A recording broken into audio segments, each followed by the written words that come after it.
ಈಗ ಗೌಡ್ರು ಒಬ್ಬ ಲೆಟರ್ ಬರ್ದವ್ರಂತೆ, ಹಂಗೂ ಅವ್ರು ಬಂದಿಲ್ಲ. ರಾಜಕೀಯನೇ ಹೊಲಸು, ಇವಾಗ ಮುಂಚೆ ಥರ ರಾಜಕೀಯನೇ ಇಲ್ಲ ಇರುವಾಗ. ಯಾಕಂದರೆ ಕರ್ನಾಟಕದಲ್ಲಿ ಕಾಂಗ್ರೆಸ್ ಬಂದಾಗಿಂದ ಹೆಣ್ಮಕ್ಳಿಗೆ ರಕ್ಷಣೆಯೇ ಇಲ್ಲ. ಒಂದು ತಿಂಗಳಿಂದ ಹಿಡಿಯೋಕ್ಕಾಗಲ್ಲ ಅಂದರೆ ಮತ್ತೆ ಇನ್ನೇನು ಸರ್ಕಾರ ನಡೆಸ್ತಾರೆ ಇವರು. ಸೋಮವಾರ ಅಥವಾ ಬುಧವಾರದ ಒಳಗಡೆ ಬಂದು ಸರೆಂಡರ್ ಆಗ್ತಾರೆ. ತಪ್ಪು ಮಾಡಿರೋದಕ್ಕೆ ತಾನೇ ಹೊರದೇಶದಲ್ಲಿ ಇರೋದು, ಹೊರದೇಶದಲ್ಲಿ ಹಿಡ್ಕೊಂಬರೋದು ಎಷ್ಟೊತ್ತು ಮೇಡಮ್. ಎಲ್ಲ ಹೆಣ್ಮಕ್ಳಿಗೂ ರಕ್ಷಣೆ ಸಿಗಬೇಕು ಅಂದರೆ ಅಂಥವ್ರು ಯಾವುದೇ ಕಾರಣಕ್ಕೂ ತಲೆ ಎತ್ತಿ ಓಡಾಡೋಕ್ಕೆ ಬಿಡಬಾರ್ದು. ಗ್ಯಾರಂಟಿ ಗ್ಯಾರಂಟಿ ಗ್ಯಾರಂಟಿ, ಇದು ಗ್ಯಾರಂಟಿ ನ್ಯೂಸ್. ಸುದ್ದಿ ಖಚಿತ, ನ್ಯಾಯ ನಿಶ್ಚಿತ. ಎಲ್ಲಿದ್ದೀರಾ ಪ್ರಜ್ವಲ್ ರೇವಣ್ಣ? ಇನ್ನೂ ನೀವು ಭಾರತಕ್ಕೆ ಬರೋ ಯೋಚನೆ ಮಾಡೇ ಇಲ್ವಾ? ಯಾವ ಫಾರಿನಲ್ಲಿ ಸೆಟ್ಲ್ ಆಗಿದ್ದೀರಿ? ಇಷ್ಟು ದಿನ ಬೇಕಾಯ್ತಾ ನಿಮಗೆ ಭಾರತಕ್ಕೆ ಬರೋಕ್ಕೆ? ಇನ್ನೂ ಯಾವುದೇ ರೀತಿಯ ಸುಳಿವು ಸಿಕ್ಕಿಲ್ವಾ? SIT ಅವರು ಏನು ಮಾಡ್ತಾ ಇದ್ದಾರೆ, ಸರ್ಕಾರ ಏನು ಮಾಡ್ತಾ ಇದೆ? ಇದು ಜನಗಳ ಪ್ರಶ್ನೆಗಳಾಗಿದೆ. ಇವತ್ತು ಜನಗಳ ಹತ್ರನೇ ಕೇಳೋಣ, ಯಾಕೆ ಈ ಥರ ಇನ್ನೂ ಪ್ರಜ್ವಲ್ ರೇವಣ್ಣ ಅವ್ರು ಬಂದಿಲ್ಲ, ಇದಕ್ಕೆ ಯಾಕೆ ಇಷ್ಟು ಡಿಲೇ ಆಗ್ತಾ ಇದೆ ಇನ್ನೂ ಅವ್ರನ್ನ ಕರ್ಕೊಂಡು ಬರೋಕ್ಕೆ ಅನ್ನೋ ಅಭಿಪ್ರಾಯದ ಬಗ್ಗೆ ಅವ್ರ ಹತ್ರನೇ ಕೇಳೋಣ ಬನ್ನಿ. ಅವರು ಮಾಡಿರೋದು ದೊಡ್ಡ ತಪ್ಪು. ಆಮೇಲೆ ಅವರು ಅಪ್ಪಾಜಿ ಮಾಡಿದ್ದೆ ಇವ್ರು ಮಾಡ್ತಾ ಇದ್ದಾರೆ ನನಗನ್ಸಿ ಮಟ್ಟಿಗೆ. ಆದರೆ ಅವ್ರಿಗೆ ರಕ್ಷಣೆ ಸಿಗುತ್ತಿಲ್ಲೋ ಗೊತ್ತಿಲ್ಲ. ಆದರೆ ಇವಾಗ ಒಂದು ವಾರ ಅವ್ರಿಗೆ ಸಮಯ ಸಿಕ್ಕಿದೆ, ಸಾಕ್ಷಿ ಪುರಾವೆ ಹೊಂದಿಸ್ಲಿಕ್ಕೆ ಒಂದು ಅವಕಾಶ ಸಿಕ್ಕಿದೆ. ಆದರೆ ನನ್ನ ಅನಿಸಿಕೆ ಪ್ರಕಾರ ಅವನಿಗೆ ಶಿಕ್ಷೆ ಆಗಲೇಬೇಕು. ಯಾಕಂದರೆ ಕರ್ನಾಟಕದಲ್ಲಿ ಕಾಂಗ್ರೆಸ್ ಬಂದಾಗಿಂದ ಹೆಣ್ಮಕ್ಳಿಗೆ ರಕ್ಷಣೆಯೇ ಇಲ್ಲ. ಅದಕ್ಕೆ ಹೆಣ್ಮಕ್ಳಿಗೆ ರಕ್ಷಣೆ ಮಾಡೋದು ನಮ್ಮ ಕರ್ತವ್ಯ, ಸರ್ಕಾರದ ಕರ್ತವ್ಯ. ಹೀಗೆಲ್ಲ ಆಯ್ತಾ ಹೋದರೆ ಸರ್ಕಾರದ ಮೇಲೆ ಜನರ ನಂಬಿಕೆ ಕಡಿಮೆ ಆಗುತ್ತೆ. ಜನತೆ ಬಗ್ಗೆ ಸರ್ಕಾರ ಒಂದು ದೇವ್ರ ಥರ ಸೇವೆ ಮಾಡಬೇಕು. ಅದನ್ನು ಬಿಟ್ಟು ತಮ್ಮ ಲಾಭಕ್ಕಾಗಿ ಏನೇನೋ ರಾಜಕೀಯ ಆಟ ಆಡ್ತಾ ಇದ್ದಾರೆ, ಅದು ತಪ್ಪು. ಪ್ರಜ್ವಲ್ ಎಲ್ಲೇ ಇದ್ದರೂ ಬಂದು ಪೊಲೀಸರಿಗೆ ಮತ್ತು ಕಾನೂನು ಇಲಾಖೆಗೆ ಶರಣಾಗಬೇಕು ಮತ್ತು ಅವನಿಗೆ ಶಿಕ್ಷೆ ಆಗಲೇಬೇಕು. ಈಗ ಗೌಡ್ರು ಒಬ್ಬ ಲೆಟರ್ ಬರ್ದವ್ರಂತೆ, ಹಂಗೂ ಅವ್ರು ಬಂದಿಲ್ಲ. ಅದರಲ್ಲಿ ಏನು ಹೆಣ್ಮಕ್ಳಿಗೆ ನ್ಯಾಯ ಯಾವಾಗ ಸಿಗುತ್ತೆ? ಆ ನ್ಯಾಯ ಯಾವಾಗ ಸಿಗುತ್ತೆ, ಯಾರು ತಪ್ಪು ಯಾವ ನ್ಯಾಯ ಅಂತ ಅವ್ನು ಸಿಕ್ಕಿದ ಮೇಲೆ ತಾನೇ ಗೊತ್ತಾಗಬೇಕಾರೆ ಅಲ್ವಾ? ಈಗ ಯಾರು ತಪ್ಪು ಮಾಡೋರು ಅಂತ ಯಾರಿಗೆ ಗೊತ್ತಿರುತ್ತೆ ಹೇಳಿ? ಗೊತ್ತಿಲ್ಲ. ಅಂದರೆ ಇದರಲ್ಲಿ ರಾಜಕೀಯ ಇನ್ವಾಲ್ವ್ಮೆಂಟ್ ಇದೆ ಅಂತಾನ ಸರ್? ಅಂದರೆ ಒಂದು ತಿಂಗಳಾಯಿತು ಇನ್ನೂ ಇರಬೇಕು, ಇದ್ರೂ ಇರಬೇಕು, ಅದು ಹೇಳೋಕ್ಕಾಗಲ್ಲ. ಹೆಣ್ಣಿಗೆ ಒಂದು ಗೌರವ ಇದೆ ಮೇಡಮ್. ಈಗ ಎಲ್ಲ ರೀತಿಯಲ್ಲಿ ಬದುಕಬೇಕಂತ ಆಸೆ ಇದೆ ಹೆಣ್ಮಕ್ಳಿಗೆ. ನಾನು ಹಂಗೆ ಇರಬೇಕು, ನಾನು ಈ ಥರ ಇರಬೇಕು ಅಂತ ಕೂಡ ಅವ್ರಿಗೂ ಕೂಡ ಕನಸು ಕಟ್ಕೊಂಡಿರ್ತಾರೆ. ಬಟ್ ಇವರು ದುಡ್ಡಿದ್ದಂಥವ್ರು, ದೊಡ್ಡವರು, ಎಲ್ಲ ಗೊತ್ತಿದ್ದು ತಿಳಿದಂಥವರೇ ಈ ಥರ ಈಗ ಮಾಡ್ತಾಯಿದ್ರೆ ಈಗ ನಾವು ಮನೆ ಹೆಣ್ಮಕ್ಳಾಗಲಿ ಅವರಾಗಲಿ ಯಾರೇ ಆಗಲಿ, ಅವರು ಹೆಣ್ಮಕ್ಳು ಫಸ್ಟ್ ಆಫ್ ಆಲ್ ಅವ್ರ ಜಾಗೃತಿಯಲ್ಲಿದ್ದರೆ ಯಾವ ಗಂಡನೂ ಮುಂದೆ ಬರೋಕ್ಕೆ ಚಾನ್ಸ್ ಇಲ್ಲ ಅಂತ ಹೇಳೋಕ್ಕೆ ಇಷ್ಟಪಡ್ತೀನಿ.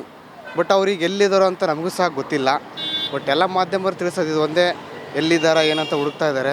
ಬಟ್ ಅದು ಮಾಹಿತಿ ನಮಗಂತೂ ಗೊತ್ತಿಲ್ಲ ಸರ್. ನಮ್ಮ ಕರ್ನಾಟಕ ಪೊಲೀಸವರು ಮನ್ಸು ಮಾಡಿದ್ರೆ ಏನು ಬೇಕಾದರೂ ಮಾಡ್ಬೋದು. ಒಂದ್ಸಲ ಎಷ್ಟೊಂದು ಕ್ರಿಮಿನಲ್ಗಳನ್ನ, ಅದು ನಟೋರಿಯಸ್ ಕ್ರಿಮಿನಲ್ಗಳನ್ನ ಒಂದು ದಿನದಲ್ಲಿ ಹಿಡ್ದಿರೋ ಅಂಥದ್ದು ಇದೆ. ಅಂಥದ್ರಲ್ಲಿ ಇನ್ನೂ ಪ್ರಜ್ವಲ್ ರೇವಣ್ಣವ್ರು ಸಿಕ್ಕೇ ಇಲ್ಲ ಅಂದರೆ ಯಾವ ಥರ ಇದು? ಅದು ಮೇಡಮ್, ಈಗ ಕರ್ನಾಟಕ ಪೊಲೀಸ್ ಇಲಾಖೆ ಬಂದ್ಬಿಟ್ಟು ಅವರು ಚೆನ್ನಾಗಿ ಕೆಲಸ ಮಾಡ್ತಾರೆ, ಒಂದು ಒಪ್ಕೊಳ್ತೀನಿ. ಆದರೆ ಇವಾಗ ಅವರು ಕೂಡ ಯಾಕೆ ಮೌನವಾಗಿದ್ದಾರೆ ಅಂತ ನಮಗದು ಗೊತ್ತಿಲ್ಲ. ಬಟ್ ಇವರು ಯಾಕೆ ಎಲ್ಲಿ ಹೋಗಿದ್ದಾರೆ ಅಂತ ಇವ್ರಿಗೆ ಮಾಹಿತಿ ಗೊತ್ತಿಲ್ಲ. ಬಟ್ ಇವರು ಅಲ್ಲಿ ಲಂಡನ್ನು, ಫಾರಿನ್ನು ಅಥವಾ ಸ್ವಿಟ್ಜರ್ಲ್ಯಾಂಡು ಎಲ್ಲ ಕಡೆಗೆ ಇದ್ದರೆ ಅಂತೂ ಇಲ್ಲಿಂದ ಮಾಹಿತಿ ಹೋಗ್ಬೋದು, ಹೋಗದೇ ಇರ್ಬೋದು. ಅದು ಮಾಹಿತಿ ಅಂತ ನನಗೆ ಗೊತ್ತಿಲ್ಲ. ಬಟ್ ಕೆಲಸ ಮಾತ್ರ ಪೊಲೀಸ್ ಇಲಾಖೆ ಚೆನ್ನಾಗಿ ಕೆಲಸ ಮಾಡುತ್ತಂತ ಗೊತ್ತಿದೆ. ಬಟ್ ಇವ್ರು ಯಾಕೆ ಮೌನವಾಗಿದ್ದಾರೆ ಅಂತ ಅಷ್ಟು ನನಗೆ ಗೊತ್ತಿಲ್ಲ. ಬಟ್ ಒಂದು ಮಾತ್ರ ಹೇಳ್ತೀನಿ, ನಮ್ಮ ದೇಶದಲ್ಲಾಗಲಿ, ನಮ್ಮ ನಾಡಲ್ಲಾಗಲಿ ನಮ್ಮ ಸಂಸ್ಕೃತಿ ಇದೆ. ಸಮಾಜದಲ್ಲಿ ನಮಗೆ ಒಳ್ಳೆ ಹೆಣ್ಮಕ್ಳಿಗಂತೂ ಬೆಲೆ ಇದೆ. ಆ ಬೆಲೆನ ಕಳ್ಕೊಬೇಕಂತಂದರೆ ಮನೆಗಿರೋ ಹೆಣ್ಮಕ್ಳಾಗಲಿ ಯಾರೇ ಆಗಲಿ ಒಳ್ಳೆ ನಯದಿಂದ ನುಡಿಯಿಂದ ಚೆನ್ನಾಗೇ ನಡೆಸ್ಕೊಂಡು ಹೋದರೆ ಅದು ಒಂದು ರೀತಿ ಚೆನ್ನಾಗಿರುತ್ತೆ. ಬಟ್ ಇವರೇ ಯಾವುದೇ ಒಂದು ಹೆಣ್ಣಾಗಲಿ ಒಬ್ಬ ಗಂಡಿ ಮೇಲೆ ಆಸೆ ಬಿದ್ದುಬಿಟ್ಟು ಹೋಗ್ಬಿಟ್ರೆ ಅದು ತಪ್ಪಾಗುತ್ತೆ. ಬಟ್ ಹೋಗಿದ್ದಾಳೆ ಅಂತೇಳಿ ತಪ್ಪಂತಲ್ಲ. ಬಟ್ ಏನೋ ಅಚಾನಕ್ ಆಗಿದಿರ್ಬೋದು. ಬಟ್ ಅದಂತೂ ಬಹುಂಶ ಎಲ್ಲಿದ್ದಾರೆ ಅಲ್ಲಿದ್ದಾರೆ ಅಂತ ಹೇಳೋಕ್ಕಾಗಲ್ಲ. ಬಟ್ ಪೊಲೀಸ್ ಇಲಾಖೆ ಮಾತ್ರ ಕೆಲಸ ಮಾಡ್ತಾನೆ ಇದೆ ಅಂತ ನನಗೆ ಅನಿಸ್ತಾ ಇದೆ. ಬಟ್ ಇದು ಅವರಿಗೂ ಕೂಡ ಮಾಹಿತಿ ಸಿಗ್ತಾ ಇಲ್ಲ ಅನ್ನಿಸ್ತೈತಿ. ಬಟ್ ಹೇಳೋಕ್ಕಾಗಲ್ಲ ಹೆಂಗೆ ಮಾಡ್ತಾರೋ ಏನಂತ. ಯಾಕಂದರೆ ದುಡ್ಡಿರೋರು, ಬಡವರೆಲ್ಲ ಬದುಕೊಳ್ತಾರೆ, ದುಡ್ಡಿರೋ ಏನು ಬೇಕಾದರೂ ಮಾಡ್ಕೊಳ್ತಾರೆ. ಈಗ ಬಡವರಾದರೆ ಹೆಂಗೆ ಮುಚ್ಚಾಕ್ಬಿಡ್ತಾರೆ. ಮೊನ್ನೆ ದಿವಸ ಆಯಿತು ಧರ್ಮಸ್ಥಳದೊಂದು ಆಯಿತು, ಮತ್ತು ಇನ್ನು ಅನೇಕ ಘಟನೆಗಳು ನಡೆದಿದ್ದಾವೆ. ಬಟ್ ಅದನ್ನ ಯಾಕೆ ತೆಗಿತಾಯಿಲ್ಲ, ಇದನ್ನು ಮಾತ್ರ ತೆಗಿತಾ ಇದ್ದಾರೆ ಅಲ್ವಾ? ಅದು ಕೂಡ ಬರಲಿ, ಇದು ಕೂಡ ಬರಲಿ, ಎಲ್ಲ ನ್ಯಾಯವಾಗಿರ್ಬೇಕಲ್ವ ಅಲ್ವಾ? ಯಾರು ಚಿನ್ನ ತಟ್ಟೆ ಊಟ ಮಾಡಿದವರೆಲ್ಲರೂ ಒಂದಲ್ಲ ಒಂದಿನ ಬೀದಿಗೆ ಬರಲೇಬೇಕು, ಹೌದಾ? ಆಮೇಲೆ ಮಣ್ಣಾಗಿ ಹೋಗಿರೋದಿದ್ದಾರೆ. ಬಟ್ ನಾನು ಅಂತ ಮೇರೆದವ್ರು ಯಾರೂ ಇರೋಲ್ಲ. ಬಟ್ ಇದ್ದವರು ಕೂಡ ಮಣ್ಣಾಗಿ ಎಲ್ಲರೂ ಹೋಗ್ತಾರೆ. ಬಟ್ ಹೇಳೋದೊಂದೇ, ಹೆಣ್ಣಿಗೆ ಒಂದು ಗೌರವ ಇದೆ. ಆ ಗೌರವನ ನಮ್ಮ ನಾಡಲ್ಲಿ ತಿಳಿಸ್ಕೊಡ್ಬೇಕಂತ ನಾನು ಕೇಳ್ಕೊಡ್ತೀನಿ ಮೇಡಮ್. ಇದರಲ್ಲಿ ರಾಜಕೀಯ ಇನ್ವಾಲ್ವ್ಮೆಂಟ್ ಎಷ್ಟು ಮಟ್ಟಿಗಿದೆ ಅಂತಂದರೆ ಅವರು ಎಲ್ಲಿದ್ದಾರೆ ಅನ್ನೋದು ನಮ್ಮ ರಾಜ್ಯ ಸರ್ಕಾರಕ್ಕೆ, ಕೇಂದ್ರ ಸರ್ಕಾರಕ್ಕೆ ಗೊತ್ತಾಗ್ತಾನೇ ಇಲ್ಲ. ಅದೆಲ್ಲ ಅಡ್ಜಸ್ಟ್ಮೆಂಟ್ ಇವರೆಲ್ಲ ರಾಜ್ಯ ಸರ್ಕಾರದವರು, ಸಿದ್ದರಾಮಯ್ಯ ಇವರೆಲ್ಲ ಅವ್ರ ಗುರು ಅಲ್ವಾ, ದೇವೇಗೌಡರು ಗುರು. ಇವರೆಲ್ಲ ಅಡ್ಜಸ್ಟ್ಮೆಂಟೇ. DK ಶಿವಕುಮಾರು ಇವರೆಲ್ಲ ಒಂದೇ. ಅವರೆಲ್ಲ ನ್ಯಾಯವಾಗಿ ಬಂದಿದ್ದರೆ ಇವರು ನ್ಯಾಯವಾಗಿ ಬರೋರು, ಸಣ್ಣ ಹುಡುಗರು. ಇವರಿಂದನೇ ಇವೆಲ್ಲ ಗಬ್ಬಿಡ್ದೋಗೋದು. ರಾಜಕೀಯನೇ ಹೊಲಸು. ಇವಾಗ ಮುಂಚೆ ಥರ ರಾಜಕೀಯನೇ ಇಲ್ಲ ಇರುವಾಗ. ಇಷ್ಟು ದಿವಸ ಆಗೈತೆ, ಹಿಡಿಯೋಕ್ಕಾಗಿಲ್ಲ ಅಂದರೆ ಹೆಂಗೆ? ಒಂದು ತಿಂಗಳಾಗ್ಬಿಟ್ಟೈತೆ. ಒಂದು ತಿಂಗಳಿಂದ ಹಿಡಿಯೋಕ್ಕಾಗಲ್ಲ ಅಂದರೆ ಮತ್ತು ಇನ್ನೇನು ಸರ್ಕಾರ ನಡೆಸ್ತಾರೆ ಇವರು? ಮೈಂಟೆನೆನ್ಸ್ ಮಾಡೋದು ಏನು ಮಾಡ್ತಾರೆ? ಬಡವ್ರ ಬಗ್ಗೆ ಇನ್ನೇನು ನೋಡ್ತಾರೆ? ಆವಾಗಲೇ ಇಮಿಡಿಯೇಟ್ ಹಿಡ್ಕೊಂಬರ್ತಾರೆ. ಇಂಥವ್ರನ್ನ ಯಾಕೆ ಹಿಡಿಬಾರ್ದು? ಅಲ್ಲ, ಹೆಣ್ಮಕ್ಳಿಗೆ ಮಾತ್ರ ಮಾಡ್ತಾರೆ. ಈ ಹೆಣ್ಮಕ್ಳು ಕ್ಯಾಸೆಟ್ಗಳೆಲ್ಲ ಯಾಕಪ್ಪ ಹಾಕಬೇಕು? ಮಾನ ಮರ್ಯಾದೆ ಕಳ್ಕೊಂಡು ಹುಡುಗಿರೆಲ್ಲ ಸಾಯ್ಬೇಕಂತನಾ? ಇವಾಗ ಹೆಣ್ಮಕ್ಳು ಕಮ್ಮಿ ಐತೆ ದೇಶದಲ್ಲಿ. ಯಾರ್ಯಾರೋ ಮದುವೆ ಮಾಡ್ಕೊತಾರೆ ಅಂತ ಗಲಾಟೆ ಮಾಡ್ತಾರೆ. ಇಂಥದ್ದು ಮಾಡೋದ್ರಿಂದನೇ ಹಂಗಾಗೋದು. CD ಬಿಡದೆ ಹೋದರೆ ಒಳ್ಳೇದಾಗಿತ್ತು. ಹಿಡ್ದಾಕ್ಬಿಟ್ಟು ಮಾಡಬೇಕಾಗಿತ್ತು. ಎಲೆಕ್ಷನ್ಗೆ ಮುಂಚೆ ಇದನ್ನೆಲ್ಲ ಅವಾಗ ಹಿಡ್ದಾಕಿರೋದು. ಈ ಕೇಸ್ ಮುಂಚೆನೇ ಪಬ್ಲಿಕ್ ಆಗಿತ್ತಲ್ವ, ಅವ್ರಿಗೆ ಗೊತ್ತಿರತ್ತೆ. ಇವ್ರಿಗೆ ಗೊತ್ತಿರೋರು ಹೇಳ್ಬೇಕಾಗಿತ್ತು, ಹಿಡಿಬೇಕಾಗಿತ್ತು. ಮುಂಚೆನೇ ಫಾಲೋ ಮಾಡಿ ಪಾಸ್ಪೋರ್ಟ್ ಎಲ್ಲ ಇವ್ರಾಗ ಸರ್ಕಾರಕ್ಕೆ ಗೊತ್ತಿಲ್ಲದಂಗೆ ಪಾಸ್ಪೋರ್ಟ್ ಹೆಂಗೆ ಬರ್ತದೆ? ಪಾಸ್ಪೋರ್ಟ್ ಗೊತ್ತಿರೋದ್ರಿಂದ ತಾನೇ ಇವೆಲ್ಲ ಆಗಿರೋದು. ಇವಾಗ ಅವನು ಹೋದ್ಮೇಲೆ ಅವನು ಹಂಗೆ ಇವನು ಹಿಂಗೆ ಅಂತ ಹೇಳ್ಕೊಂಡ್ರೆ ಹೆಣ್ಮಕ್ಳು ಮಾನ ಮರ್ಯಾದೆ ಎಲ್ಲ ಹೋಯ್ತಾ? ದುಡ್ಡು ಕೊಟ್ಟು ಮಾಡಿಸ್ತಾರೆ ಇವರು. ಅಂಥ ಕೆಲ್ಸಗಳು ಹೆಣ್ಮಕ್ಳು ಅಂಥವ್ರು ಇದ್ದಾರೆ. ಇವರು ಹಾಳು ಮಾಡ್ತಾರೆ ಹೆಣ್ಮಕ್ಳು, ದುಡ್ಡು ಕೊಟ್ಟು ಮಾಡಿಸೋರು ಅವರು. ಈ ಥರ ಬರ್ತಾರ ಸರ್ ಪ್ರಜ್ವಲ್ ರೇವಣ್ಣ ಅವರು. ಇನ್ನು 10 ದಿನ ಬೇರೆ ಟೈಮ್ ಎಕ್ಸ್ಟ್ರಾ ಕೊಟ್ಬಿಟ್ಟಿದ್ದಾರೆ. ಅಷ್ಟೊತ್ತಿಗೆ ಎಲೆಕ್ಷನ್ ರಿಸಲ್ಟ್ ಬಂದ ಮೇಲೆ ಬಂದರೆ ಬರ್ಬೋದು, ಇಲ್ದಾರೋ ಏನಾಗೇನೋ ಅಂತ ಗೊತ್ತಿಲ್ಲ. ಒಂದು ಕ್ಲೂನೂ ಗೊತ್ತಾಗ್ತಾ ಇಲ್ಲ. ಅವನು ಸತ್ತವನ ಬದುಕವನ ಅಂತ ಏನೇನೋ ಗೊತ್ತಾಗಬೇಕಲ್ವಾ? ಅದು ಏನಾಗೈತೆ ಅಂತ ಆಮೇಲೆ ಗೊತ್ತಾಗುತ್ತೆ. ಸತ್ತಿರೋನು ಬತ್ತಿಗಿರೋನು ಏನಂತಾನು ಗೊತ್ತಾಗಬೇಕಲ್ವಾ? ನಮ್ಮ ಇಂಟೆಲಿಜೆನ್ಸ್, ನಮ್ಮ ಕರ್ನಾಟಕ ಪೊಲೀಸ್ ಅನ್ನೋರು ತುಂಬ ಇಂಟೆಲಿಜೆನ್ಸ್ ಅಂತ ಹೇಳ್ತಾರೆ. ಎಂಥವ್ರನ್ನ ಬೇಕಾದ್ರೂ 100% ನಮ್ಮ ಪೊಲೀಸ್ ಕರ್ನಾಟಕ ಪೊಲೀಸ್ ಥರ ಎಲ್ಲೂ ಇಲ್ಲ. ಅಷ್ಟೊಂದು ಫಾಸ್ಟು, ಅಷ್ಟೊಂದು ಹಿಡ್ದಾಕ್ತಾರೆ. ಅದು ಯಾಕಪ್ಪ ಇದನ್ನು ಬಿಟ್ಟವ್ರೆ? ಅಷ್ಟೊಂದು ಗೆಲ್ಲಿಗೆ ನಮ್ಮ ಇಂಡಿಯಾನಲ್ಲೇ ಫೇಮಸ್ ನಮ್ಮ ಕರ್ನಾಟಕ ಪೊಲೀಸ್ ಅಂದರೆ. ಈ ಥರ ಇರೋವಾಗ ಇದು ಯಾಕೆ ಮುಂಚೆನೇ ಗೊತ್ತಾಗಿಲ್ವಾ? ಇಂಟೆಲಿಜೆಂಟ್ ನ್ಯೂಸ್ ಗೊತ್ತಾಗಿಲ್ವಾ? ಫಸ್ಟು ಸುಮ್ಮನೆ ಹಿಂಗೆ ಈ ಥರ ಪಬ್ಲಿಕ್ ಮಾಡಿ ಪ್ರಾಪಗಂಡ ಮಾಡಿ ನಮ್ಮ ಕರ್ನಾಟಕಕ್ಕೆ ಪ್ರಧಾನಮಂತ್ರಿ ಆಗಿ ಫಸ್ಟ್ ಆಗವ್ರೆ. ಅಂಥವ್ರನ್ನ ಹೆಸರೆಲ್ಲ ಹಾಳು ಮಾಡಿಬಿಟ್ರು. ಫಸ್ಟೇ ಹಿಡ್ದಾಕೊಂಡು ಏನೇನು ಬೇಕೋ ಅದು ಮಾಡ್ಬೋದಾಗಿತ್ತು ಅಲ್ವಾ? ಪ್ರಧಾನಮಂತ್ರಿ ಒಳ್ಳೆ ಪ್ರಧಾನಮಂತ್ರಿ ಅಂತ ಬಂದಿತ್ತು, ಏನೋ ಕರ್ನಾಟಕಕ್ಕೆ ಇಲ್ದಂಗೆ ಬಂದಿತ್ತು. ಈ ಥರ ಆಗೋಯ್ತು ಸರ್. ನಾವು ಒಂದು ತಿಂಗಳಿಂದ ನೋಡ್ತಾ ಇದ್ದೀವಿ ನ್ಯೂಸಲ್ಲಿ. ಇದೇನಾಗಿದೆ ಅಂದರೆ ನಮಗೆ ಇದೆಲ್ಲ ಒಂಥರ ಕಳ್ನಾಟಕ ಥರ ಇದು. ಅವ್ರವ್ರು ಏನು ತೀರ್ಮಾನ ಮಾಡ್ಕೊಂಡು ಹೋಗ್ತಾರೆ. ಇವಾಗ ಅಲ್ಲಿ ಕೂತಿದ್ದಾರೆ, ಎಲ್ಲಿ ಅಂತ ನಿನ್ನ ಗುರುತು ಸಿಗ್ತಾ ಇಲ್ಲ. ಅವ್ರ ಅಡ್ರೆಸ್ಗೆ ಇಲ್ಲ, ಅವ್ರು ಎಲ್ಲಿ ಅಂತ ಎಲ್ಲಿ ಅಂತ ಅವ್ರ ಅಡ್ರೆಸ್ಗೆ ಇಲ್ಲ. ಇವ್ರು ಸರ್ಕಾರ ನಾಟಕ ಮಾಡ್ತಾಯಿದ್ದಾರೆ. ಈ ರಿಸಲ್ಟ್ ಏನು ಬರುತ್ತೆ ಅದನ್ನು ನೋಡಿಕೊಂಡೇ ಮಿಕ್ಕಿರೋದು ಅವ್ರು ತೀರ್ಮಾನ ತಗೊತಾರೆ. ಇವಾಗ ಅದುವರೆಗೂ ಇವ್ರು ಏನು ಕೈ ಎಕ್ಕಕ್ಕೂ ಹೋಗಲ್ಲ, ಅವ್ರನ್ನ ಕರೆಯೋಕ್ಕೂ ಹೋಗಲ್ಲ. ಇವರು ರಕ್ಷಣೆ ಇಲ್ಲ ಮೇಡಮ್. ಇಲ್ಲಿ ಹೆಣ್ಮಕ್ಳಿಗೆ ಎಲ್ಲಿ ರಕ್ಷಣೆ ಇದೆ? ರಾಜಕೀಯದವ್ರು ಇವಾಗ ಇದೇ ಬೇರೆಯವ್ರು ಪಬ್ಲಿಕ್ ಮಾಡಿದ್ರೆ ಎಷ್ಟು ಬಿಡ್ತಾಯಿದ್ರಾ? ಯಾರೂ ಬಿಡ್ತಾ ಇರಲಿಲ್ಲ. ಪಬ್ಲಿಕ್ನ ಹೊಡೆದು ಇಷ್ಟೊತ್ತಿಗೆ ಅವ್ರು ಮೂಳೆ ಮುರಿದಿರೋರು. ಇವ್ರ ಹತ್ರ ದುಡ್ಡು ಕಾಸಿದೆ, ರಾಜಕೀಯ ಕೈಯಲ್ಲಿದೆ, ಏನು ಬೇಕೋ ಅವ್ರು ತೀರ್ಮಾನ ಮಾಡ್ಕೊಬೋದು. ಈ ರಿಸಲ್ಟ್ ಬಂದ ಮೇಲೆ ಇನ್ನೂ ಇದು ಚೇಂಜ್ ಆಗುತ್ತೆ ನೋಡಿ. ಏನೂ ಮಾಡಿಲ್ಲ ಅಂತ ಒಳ್ಳೆಯವ್ರ ಥರ ಆಚೆ ಬರ್ತಾರೆ ಹೊರತು ಮಾಡಿದ್ದೀವಿ ಅಂತೇಳಿ ಇವ್ರು ತಗೊಂಡು ಒಳಗಡೆ ಹಾಕೋರು ಯಾರೂ ಇಲ್ಲ. ಇಲ್ಲಿ ಅವ್ರದ್ದೇ ರಾಜಕೀಯ, ಅವ್ರದ್ದೇ ದರ್ಬಾರ್ ಎಲ್ಲ ಇಲ್ಲಿ ನಡೀತಾ ಇರೋದು. ಅಲ್ಲ, ದೇವೇಗೌಡರು ಕೇಳ್ಕೊಂಡ್ರು, ಕುಮಾರಸ್ವಾಮಿ ಅವರು ಕೇಳ್ಕೊಂಡ್ರು, ಬರಬೇಕು ಪ್ರಜ್ವಲ್ ಎಲ್ಲಿದ್ರು SIT ತನಿಖೆಗೆ ಹಾಜರಾಗಬೇಕಂತ. ಇನ್ನೂ ಬಂದಿಲ್ಲ. ಅವ್ರು ಎಲ್ಲಿದ್ದಾರೆ ಅನ್ನೋ ಸುಳಿವೂ ಗೊತ್ತಿಲ್ಲ. SIT ಅವ್ರು ಏನು ಮಾಡ್ತಾ ಇರ್ಬೋದು ಇದ್ರ ಬಗ್ಗೆ? ಅದೇ ಗೊತ್ತಾಗ್ತಾ ಇಲ್ವಲ್ಲ ಮೇಡಮ್. ನಾವು ಜನಗಳಿಗೆ ಏನು ಟಿ ವಿಲಿ ಏನು ಬರ್ತಾ ಇದೆ ಅದನ್ನು ನೋಡ್ತಾರೆ. ಕದ್ದು ಮುಚ್ಚಿ ನಾಟಕ ತೋರಿಸ್ತಾ ಇದ್ದಾರೆ, ಅದನ್ನು ನೋಡ್ತಾ ಇದ್ದಾರೆ. ಹೌದಾ ಅಂತ ಜನಗಳು ತಿಳ್ಕೊತಾ ಇದ್ದಾರೆ. ಇದು ಅವ್ರು ಎಲ್ಲಿದ್ದಾರೆ ಅಂತಲೂ ಗೊತ್ತಿಲ್ಲ ಅಂತ ಹೇಳ್ತಾ ಇದ್ದಾರಲ್ಲ, ಅದೇ ಸಮಸ್ಯೆ ಅಲ್ವಾ? ನಾವು ಬೆಳಗ್ಗೆ ಎದ್ದು ಓಡೋಗ್ತೀವಿ, ಸಾಯಂಕಾಲ ಬರ್ತೀವಿ, ನ್ಯೂಸ್ ನೋಡ್ತೀವಿ, ಹಿಂಗೆಲ್ಲ ಆಗ್ತಾಯಿದೆ. ಇವಾಗ ನಮ್ಮನೆ ಹೆಣ್ಮಕ್ಳನ್ನ ಎಲ್ಲನ ಕಳಿಸ್ಬೇಕು ಅಂದರೆ ಭಯ ಆಗ್ತಾಯಿದೆ. ಇವಾಗ ಜೊತೆಗೆ ಸೆಕ್ಯೂರಿಟಿನ ಒಬ್ರನ್ನ ಇಡಲೇಬೇಕಾಗತ್ತೆ. ಫ್ಯಾಮಿಲಿಲಿರೋರನ್ನೇ ಸೆಕ್ಯೂರಿಟಿನ ಒಬ್ರನ್ನ ಇಟ್ಟು ನಾವು ಕಳಿಸ್ಬೇಕಾಗತ್ತೆ. ಈ ಥರ ನಡೀತಾ ಇದೆ ಮೇಡಮ್. ಏನು ಮಾಡಬೇಕು ಗೊತ್ತಾಗ್ತಾ ಇಲ್ಲ ನಮಗೂ. ಮುಂದಕ್ಕೆ ಏನು ನಡೀತದೆ ಅನ್ನೋದು ನಾವು ರಿಸಲ್ಟ್ ಬಂದ ಮೇಲೆ ಗೊತ್ತಾಗೋದು. ಇದೊಂದು ತಿರುವು ಸಿಗುತ್ತೆ. ಬಟ್ ಇವಾಗಿನ ಸದ್ಯಕ್ಕೆ ಏನು ಮಾಡ್ತಾ ಇದ್ದಾರೆ ಇವ್ರು? ಆಲ್ರೆಡಿ ಇವ್ರೇನು ಪೊಲೀಸ್ನವರೆಲ್ಲ ಮೊನ್ನೆನೋ ಒಂದು ನ್ಯೂಸ್ ಕೊಟ್ಟಿದ್ರು, ಹೋಗಿದ್ದಾರೆ, ಕರೆದಿದ್ದಾರೆ. ಇವಾಗ ದೇವೇಗೌಡರೆಲ್ಲ ಬನ್ನಿ ಅಂತ ಹೇಳಿದ್ರು, ನಿಖಿಲ್ ಕುಮಾರಸ್ವಾಮಿ ಅವರು ಕರೆದಿದ್ದಾರೆ. ಮೆಸೇಜೇ ಇಲ್ವಲ್ಲ ರಿಟರ್ನ್ ನಮಗೆ, ಅದು ಏನು ಅಂತ ಗೊತ್ತಾಗ್ತಾ ಇಲ್ವಲ್ಲ. ನೀವೇ ಅದು ಏನಿದೆ ಅಂತ ನೋಡಿ ತನಿಖೆ ಹಿಡಿದು ನಮ್ಮ ಟಿ ವಿಲಿ ಹಾಕಿದ್ರೆ ನಾವು ಕೂತ್ಕೊಂಡು ನೋಡ್ತೀವಿ. ಪ್ರಜ್ವಲ್ ರೇವಣ್ಣ ಅವ್ರು ಫಾರಿನ್ಗೆ ಹೋಗಿ 30 ದಿನ ಆಯಿತು, ಇನ್ನೂ ಬಂದೇ ಇಲ್ಲ. ಅವ್ರು ಎಲ್ಲಿದ್ದಾರೆ ಅಂತ ಪತ್ತೆ ಹಚ್ಚೋಕೆ ಕೂಡ ಆಗ್ತಾ ಇಲ್ಲ ನಮ್ಮ ಸರ್ಕಾರಕ್ಕೆ. ಏನು ಹೇಳ್ತೀರಾ ಸರ್ ಇದ್ರ ಬಗ್ಗೆ? ಇದು ನಮ್ಮ ಸರ್ಕಾರದ ಇದನ್ನೇ ಇದು. ಅದು ಆವಾಗಲೇ ಇವರು ಇದು ಮಾಡಬೇಕಾಗಿತ್ತು. ಅವ್ರು ಹೋದ್ಮೇಲೆ ಈ ಥರ ಎಲ್ಲ ಇದು ಮಾಡಿದ್ರೆ ತುಂಬ ಕಷ್ಟ. ಅದು ಅವ್ರು ಒಬ್ಬರನ್ನ ಇದು ಮಾಡೋಕ್ಕಾಗಿಲ್ಲ ಅಂದರೆ ಇನ್ನು ಮುಂದೆ ಎಷ್ಟು ಜನ ಹೋದರು ಫಾರಿನ್ಗೆ? ಅವ್ರನ್ನೆಲ್ಲ ಸೆಂಟ್ರಲ್ ಗೌರ್ಮೆಂಟ್ ಇವರೇ ಹೇಳ್ತಾರೆ ಅವ್ರನ್ನೆಲ್ಲ ಕರ್ಕೊಂಬಂದಿಲ್ಲ ಅಂತ. ಇವರೊಬ್ಬರನ್ನ ಇವ್ರು ಕರ್ಕೊಂಬಂದಿಲ್ಲ. ಏನು ನಮ್ಮ ಸರ್ಕಾರ ಏನು ಮಾಡ್ತಾಯಿದ್ದೋ ಏನೋ ಗೊತ್ತಿಲ್ಲ. ನಿಜವಾಗ್ಲೂ ತುಂಬ ಅಷ್ಟು ಸರ್ಕಾರ ಆಗ್ಬಿಟ್ಟಿದೆ.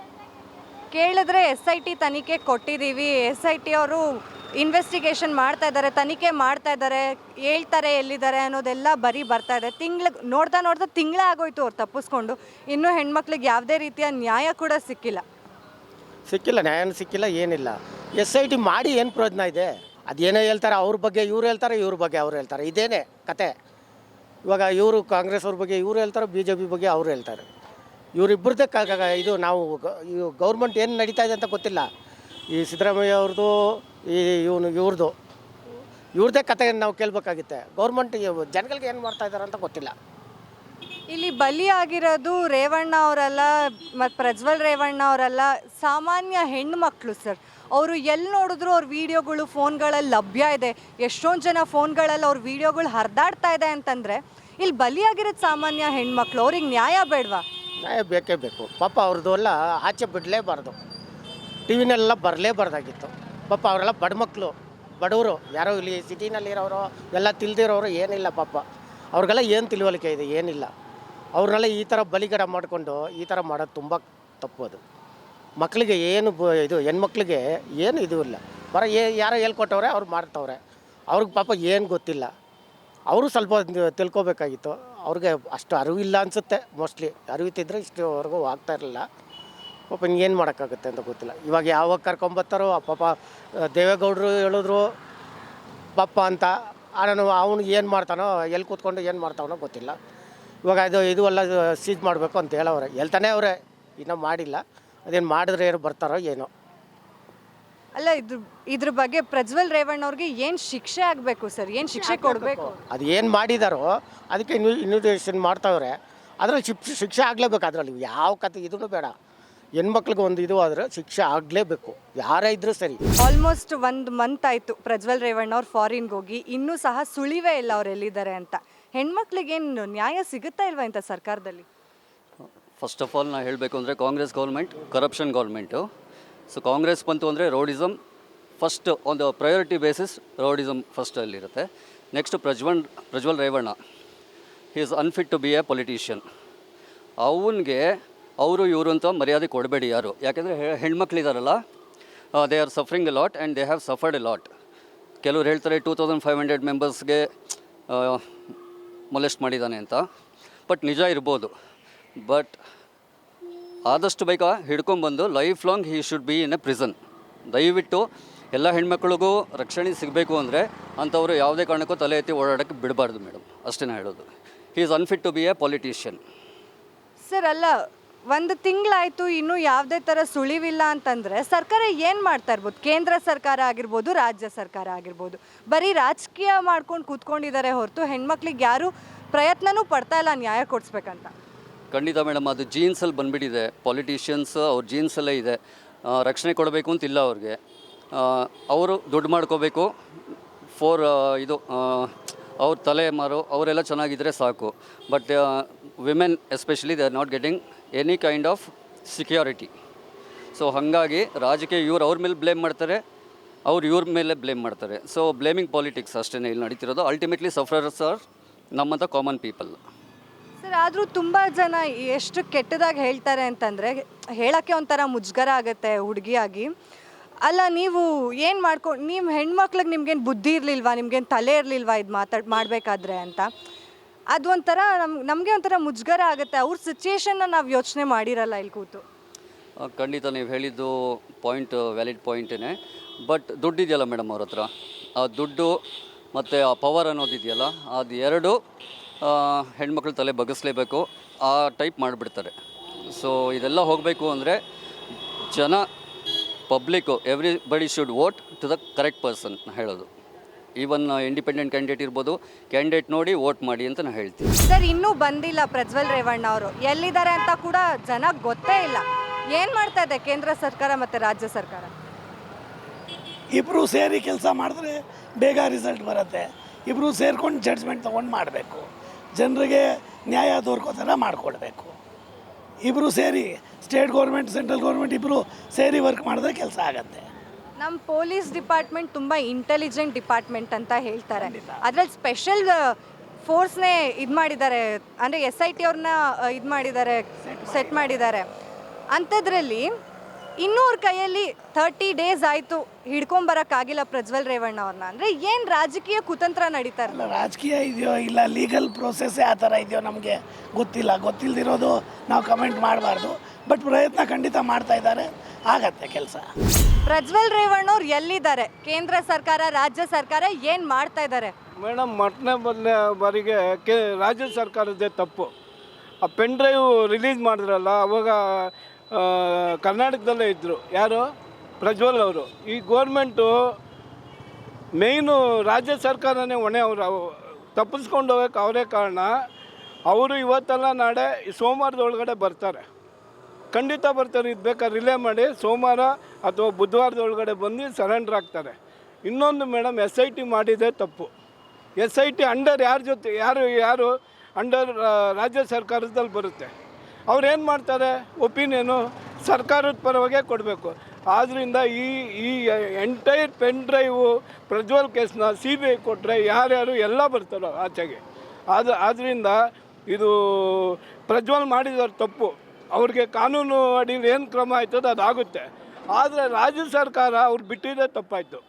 ಆ ಪೆನ್ ಡ್ರೈವ್ ಕೇಸ್ ಆದಾಗ ಅವರು ಕರ್ನಾಟಕದಲ್ಲೇ ಇದ್ದರು ಪ್ರಜ್ವಲ್. ಏನಕ್ಕೆ ಅವ್ರು ಹಿಡೀಲಿಲ್ಲ?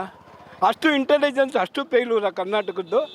ಅದಕ್ಕೋಸ್ಕರ ನಾನು ಹೇಳೋದು, ಪ್ರಜ್ವಲ್ ರೇವಣ್ಣ ಎಲ್ಲೂ ಹೋಗಲ್ಲ. ಅವ್ರು ಮಾಡಿರೋದು ಘನಗೌರವಕ್ಕೆ ಅಪರಾಧ ಮಾಡೋರು, ಅವ್ರಿಗೆ ಶಿಕ್ಷೆ ಆಗಲೇಬೇಕು. ಆದರೆ ರಾಜ್ಯ ಸರ್ಕಾರ, ಎಂಟೈರ್ ರಾಜ್ಯ ಸರ್ಕಾರ ಫೇಲ್ಯೂರು. ಇಂಟೆಲಿಜೆನ್ಸ್ ಏನು ಮಾಡ್ತಾವ್ರೆ? ಅದು ಮುಖ್ಯಮಂತ್ರಿ ಜೊತೆ ಇರೋದು ಇಂಟೆಲಿಜೆನ್ಸ್ ಏನು ಮಾಡ್ತಾಯಿದೆ ಹೇಳಿ? ಅಲ್ಲ, ನೀವು ಹೇಳಿ ಮೇಡಮ್, ಇದಕ್ಕೇನು ಹೇಳ್ಬೇಕು ಹೇಳಿ? ಅದರಿಂದ ಇದನ್ನು CBI ತನಿಖೆ ಕೊಟ್ಟರೆ ಎಲ್ಲರೂ ಬರ್ತಾರೆ. ಯಾರೇ ನೋಡಿರಿ, ಕಾರ್ತಿಕ್ ಡ್ರೈವರು ಎಲ್ಲೋದ ಹೇಳಿ? ಕಾರ್ತಿಕ್ಕು, ಆ ಪುಟ್ಟರಾಜು ಅವರೆಲ್ಲ ಎಲ್ಲೋದ್ರು? ಇದಕ್ಕೆಲ್ಲ ಮೇಡಮ್ ಹಾಸನ ಎಲೆಕ್ಷನ್ 2 ದಿನಕ್ಕಿಂತ ಮುಂಚೆ ಬಿಟ್ಟವ್ರೆ ಅಂದರೆ ಇದೆಲ್ಲ ರಾಜಕೀಯ ಕುತಂತ್ರ. ಆದ್ದರಿಂದ ದಯವಿಟ್ಟು ಇದಕ್ಕೆ ಕೇಂದ್ರ ಸರ್ಕಾರ ಇನ್ವಾಲ್ವ್ ಆಗಿ ಇದನ್ನು ಆದಷ್ಟು ಬೇಗ ಕ್ರಮ ಕೈಗೊಳ್ಳಬೇಕು. ಸರ್, ಮತ್ತೆ ಹೆಣ್ಮಕ್ಳಿಗೆ ನ್ಯಾಯ ಯಾರು ಕೊಡಿಸ್ತಾರೆ? ನ್ಯಾಯ ಯಾರೂ ಕೊಡಲ್ಲ, ಯಾರೂ ಕೊಡೋಕ್ಕಾಗಲ್ಲ ನ್ಯಾಯ. ರಾಜ್ಯ ಸರ್ಕಾರನೂ ಕೊಡಲ್ಲ, ಕೇಂದ್ರ ಸರ್ಕಾರನೂ ಕೊಡಲ್ಲ. ಜನರು ಎಚ್ಚೆತ್ಕೋಬೇಕು. ಕರ್ನಾಟಕದ ಜನ ಎಚ್ಚೆತ್ಕೋಬೇಕು, ಹೆಣ್ಮಕ್ಳು ಎಚ್ಚೆತ್ಕೋಬೇಕು. ಹಾಗಾದ್ರೆ ಹೆಣ್ಮಕ್ಳಿಗೆ ಸೇಫ್ಟಿನೇ ಇಲ್ವಾ ಕರ್ನಾಟಕದಲ್ಲಿ? ಇಲ್ಲ, ಸೇಫ್ಟಿ ಇಲ್ಲ. ನೋಡಿ ಏನೇನು ನಡೀತಾ ಇದೆ ಕರ್ನಾಟಕ. ಎಂಟೈರು ರಾಜ್ಯ ಸರ್ಕಾರದ್ದು, ಎಂಟೈರು ಇದು ಏನು ಹೇಳ್ತಾರೆ, ಇದು ಸರ್ಕಾರದ್ದು, ನಮ್ಮ ರಾಜ್ಯ ಸರ್ಕಾರದ್ದು ಇದು ಲಾ ಆ್ಯಂಡ್ ಆರ್ಡ್ರ್ ಸರಿ ಇಲ್ಲ. ಆ್ಯಕ್ಚುಲಿ ಪರಮೇಶ್ವರ್ಗೆ ಯೋಗ್ಯವಾದಲ್ಲ ಅದು ಗೃಹಮಂತ್ರಿ. ಆದ್ದರಿಂದ ಎಂಟೈರು ಈ ರಾಜ್ಯ ಸರ್ಕಾರ ಲ್ಯಾಂಡ್ ಆರ್ಡ್ರು ಎಲ್ಲ ಲ್ಯಾಂಡ್ ಆರ್ಡ್ರು ಇದು ಮಾಡೋಕ್ಕೆ ವಿಫಲ ಆಗಿದೆ. ಆದ್ದರಿಂದ ಇದನ್ನು ಈ ಪ್ರಜ್ವಲ್ ರೇವಣ್ಣನ ಕೇಸು CBI ಕೊಟ್ಟರೆ ತುಂಬ ಒಳ್ಳೆಯದು. ಕರ್ನಾಟಕ ಗೌರ್ಮೆಂಟು, ಕೇಂದ್ರ ಸರ್ಕಾರ ಅಥವಾ ರಾಜ್ಯ ಸರ್ಕಾರ ಅವರು ಇನ್ನೂ ಪ್ರಜ್ವಲ್ ರೇವಣ್ಣ ಅವ್ರನ್ನ ಕರ್ಕೊಂಡು ಬರೋ ಪ್ರಯತ್ನ ಡಿಲೇ ಮಾಡ್ತಾ ಇದ್ದಾರೆ. ಮೇಡಮ್, ಇದಕ್ಕೆ ಏನಂದರೆ ಕಾರಣ, ಇವಾಗ ಎಲೆಕ್ಷನ್ ಚುನಾವಣೆ ಇದೆಯಲ್ಲ, ಅದರಿಂದ ಇವ್ರಿಗೆ ಕರ್ಕೊಂಬರೋಕ್ಕಾಗಲ್ಲ. 4th ಎಲೆಕ್ಷನ್ನು ಇದು ಡೇಟ್ ಬಂತು ಅಂದರೆ ಅವ್ರನ್ನ ಕರ್ಕೊಂಬರೋಕ್ಕಾಗಲ್ಲ. ಬೇರೆ ದೇಶದಲ್ಲಿ ಇರ್ಬೋದು, ಬೇರೆ ದೇಶದಲ್ಲಿಂದ ಬೇರೆಯವ್ರಿಗೆ ಕರ್ಕೊಂಬರ್ತಾರೆ. ಅದರಿಂದ ಗೌರ್ಮೆಂಟಿಂದ ಇದಿದೆ, ಬೇರೆ ನ್ಯಾಷನಲ್ ಅವರು ಮಾತಾಡಿಕೊಂಡು ನ್ಯಾಷನಲ್ ಟು ನ್ಯಾಷನಲ್ ಮಾತಾಡ್ಕೊಂಡು ಅವ್ರನ್ನ ಕರ್ಕೊಂಬರೋದು ದೊಡ್ಡ ವಿಷಯ ಅಲ್ಲ. ಅವ್ರು ಮಾಡಿರೋದು ಏನು, ಒಂದು ಹೆಣ್ಮಕ್ಳಿಗೆ ಮೋಸ. ಹೆಣ್ಮಕ್ಳಿಗೆ ರಕ್ಷಣೆ ಇಲ್ಲ ಅಂದರೆ ಇನ್ನೇನಿದೆ ಈ ಕರ್ನಾಟಕದಲ್ಲಿ? ಕರ್ನಾಟಕ ಗೌರ್ಮೆಂಟ್ ಏನು ಮಾಡ್ತಿದೆ? ಕರ್ನಾಟಕ ಗೌರ್ಮೆಂಟ್ ಆಗಲಿ ಇಲ್ಲ ಮೇನ್ ಸೆಂಟ್ರಲ್ ಗೌರ್ಮೆಂಟ್ ಆಗಲಿ ಏನು ಮಾಡ್ತಿದ್ದೆ, ಎಲೆಕ್ಷನ್ ಅಂದ್ಬಿಟ್ಟು ಸುಮ್ಮನೆ ಇದ್ದಾರೆ. ಅವ್ರನ್ನ ಕರ್ಕೊಂಬರೋದಕ್ಕೆ ಯಾರಿದ್ದಾರೆ? ಇವಾಗ ಬೇರೆ ಒಬ್ಬರು ನಾವೇ ಆಗಲಿ, ನಾವೊಬ್ಬ ಪ್ರಜೆ, ಇಲ್ಲಿಗೆ ಭಾರತ ಪ್ರಜೆಗಳಿಗೇನೆ ಬೇರೆ ತಪ್ಪು ಮಾಡಿಬಿಟ್ಟು ಬೇರೆ ದೇಶಕ್ಕೆ ಹೋದರೆ ಅವ್ರನ್ನ ಕರ್ಕೊಂಬರ್ತಾರೆ. ಅವ್ರನ್ನ ಎಂತ ಕರ್ಕೊಂಬರಲ್ಲ? ಯಾಕೆಂದರೆ ದುಡ್ಡಿದೆ ಅವ್ರ ಹತ್ರ. ದುಡ್ಡು ಒಂದು ಇದ್ದರೆ ಯಾರು ಬೇಕಾದ್ರೂ ಏನು ಬೇಕಾದ್ರೂ ಮಾಡ್ತಾರೆ ಅನ್ನೋದಕ್ಕೆ ಇದೇ ಸಾಕ್ಷಿ ತಕ್ಕನಂಗೆ ನಾನು ಹೇಳ್ತಾ ಇರೋದು. ಪೆನ್ ಡ್ರೈವು ಎಲ್ಲ ರಿಲೀಸ್ ಆಗಿದೆ, ಇದಾಗಿದೆ. ಏನು ಮಾಡ್ತಿದೆ ಗೌರ್ಮೆಂಟ್ ಏನು ಮಾಡ್ತಿದೆ? ಗೌರ್ಮೆಂಟ್ ಏನೂ ಮಾಡ್ತಲ್ಲ. ಸುಮ್ಮನೆ ಅವ್ರ ಪಾರ್ಗೆ ಅವ್ರವ್ರು ಮನೆ ಬೇಳೆ ಬೇಯಿಸ್ಕೊಳ್ಳೋದಕ್ಕೆ ನಮಗೆಲ್ಲ ರೋಡಿಗೆ ಬಿಟ್ಟಿದ್ದಾರೆ. ರೋಡಲ್ಲಿ ಬಿಟ್ಟು ನಮ್ಮ ಆಯ್ಕೊಂಡು ತಿನ್ನೋ ಥರ ಮಾಡಿದ್ದಾರೆ. ಅದೇ ಬಿಟ್ಟು ಅವ್ರನ್ನ ಹಿಡಿಯೋಕ್ಕಾಗಲಿ. ಇವಾಗ 15 ದಿವಸಕ್ಕೆ ಅವ್ರನ್ನ ಕಳಿಸ್ತೀವಿ ಅಂದ್ಬಿಟ್ಟು ಅಪೀಲ್ ಕೊಟ್ಟಿದ್ರು. CID CCB ಅವರೆಲ್ಲ ಅಪೀಲ್ ಕಳಿಸಿದ್ರು. ಅವ್ರ ತಂದೆ ರೇವಣ್ಣ ಅವ್ರಿಗೇ ಕರ್ಕೊಂಡೋಗಿದ್ರು, ಇಲ್ಲಿ ಜೈಲಿಗೆ ಹಾಕಿದ್ರು. ಜೈಲಲ್ಲೂ ಅವ್ರಿಗೆ TV ಗೀವಿ ಎಲ್ಲ ಐಷಾರಾಮಿ ಜೀವನನೇ ಕೊಟ್ಟಿರೋದು. ದುಡ್ಡಿರೋದ್ರಿಂದ ಅವ್ರಿಗೆ ಐಷಾರಾಮಿ ಜೀವನ ಕೊಟ್ಟಿದ್ದಾರೆ, ಸರಿನಾ? ಅದೇ ಒಬ್ಬ ಸಾಮಾನ್ಯ ಪ್ರಜೆ ಹೋಗಲಿ, ಕಸ ಗುಡಿಸು, ಪಾತ್ರೆ ತೊಳಿ, ಇದು ಮಾಡು ಅದು ಮಾಡು ಅಂತಾರೆ. ಅರೆ ದುಡ್ಡಿದ್ದವನು ಪ್ರತಿಯೊಬ್ಬ ಜೈಲಲ್ಲೂ ಒಂದೊಂದು ಹೇಳ್ತೀನಿ ಮೇಡಮ್, TV ಇದೆ, ಊಟ ಇದೆ, ಅವ್ರಿಗೆ ಫೆಸಿಲಿಟಿ ಇದೆ. ಅವ್ರು ಇವಾಗ ಯಾವುದೇ ಆಗಲಿ ಮೇಡಮ್, ಅವ್ರು ಇವಾಗ ರೇವಣ್ಣ ಇಲ್ಲಿ ಚೆನ್ನಾಗಿದ್ರು, ಹೋಗಿದ ತಕ್ಷಣವೇ ಅನಾರೋಗ್ಯ ಅಂತ ಅಂದರೆ ಹೆಂಗಾಗುತ್ತದು? ಜೈಲಿಗೆ ಹೋಗಿದ ತಕ್ಷಣ ಅನಾರೋಗ್ಯ ಆಗ್ಬಿಡತ್ತಾ? ನೋಡಿದ್ರಲ್ಲ ಜನ ಏನು ಹೇಳ್ತಾ ಇದ್ದಾರೆ ಪ್ರಜ್ವಲ್ ರೇವಣ್ಣ ಅವ್ರ ಬಗ್ಗೆ. ಅವ್ರು ಇನ್ನೂ ಬಂದಿಲ್ಲ ಅಂತಂದರೆ ನಮ್ಮ ಕೇಂದ್ರ ಸರ್ಕಾರ ಎಷ್ಟು ಇರ್ರೆಸ್ಪಾನ್ಸಿಬಲ್ ಆಗಿದೆ ಅಂತೆಲ್ಲ ಬೈತಾ ಇದ್ದಾರೆ. ಇದನ್ನು ನೋಡಿದ್ರೂ ಕೂಡ ಇನ್ನೂ ಕಣ್ಮುಚ್ಕೊಂಡು ಕೂತ್ಕೊಂಡಿದೆ ಸರ್ಕಾರ, ಇನ್ನೂ ಅವ್ರನ್ನ ಕರ್ಕೊಂಡು ಬರೋ ಪ್ರಯತ್ನನೂ ಮಾಡ್ತಾ ಇಲ್ಲ ಅಂತಂದರೆ ಜನಕ್ಕಿರೋ ನಾಲೆಡ್ಜೂ ಇಲ್ವಾ ಸರ್ಕಾರಕ್ಕೆ ಅಥವಾ SITಗೆ ಅನ್ನೋದೇ ಒಂದು ದೊಡ್ಡ ಪ್ರಶ್ನೆ ಬರ್ತಾ ಇದೆ. ಇದಾಗಿತ್ತು ಇವತ್ತಿನ ಸ್ಪೆಷಲ್ ಸ್ಟೋರಿ. ನೋಡ್ತಾ ಇರಿ ಗ್ಯಾರಂಟಿ ನ್ಯೂಸ್. ಕ್ಯಾಮ್ರಾಮ್ಯಾನ್ ಗಿರಿಬಾಬು ಜೊತೆ ಚಂದನ. ಗ್ಯಾರಂಟಿ ನ್ಯೂಸ್, ಸುದ್ದಿ ಖಚಿತ, ನ್ಯಾಯ ನಿಶ್ಚಿತ.